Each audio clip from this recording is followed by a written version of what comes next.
Hello everybody, welcome back to TechTube. I hope you all are doing great. So in today's episode, I'm gonna guide you through the tutorial video of how to delete all liked videos on YouTube at once. So to get started, first of all open up your YouTube application, and once you're inside the YouTube application, what you're gonna do is click on that little profile icon and then click on settings. And from the settings, what you're gonna do is click on your data in YouTube. Once you do that, you'll be appear with this type of screen interface on your mobile phone. So scroll all the way down and click on manage your YouTube watch history. Now upon clicking that, you'll be appear with this, and now what you're gonna do is click on interactions.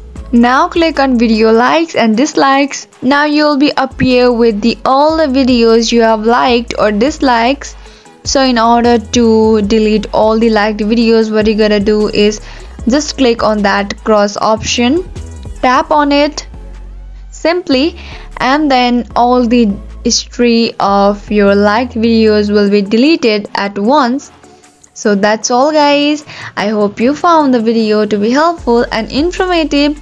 If yes, do not forget to subscribe to our channel and also press the notification bell for more updates. I'll see you again in next video. Goodbye till then.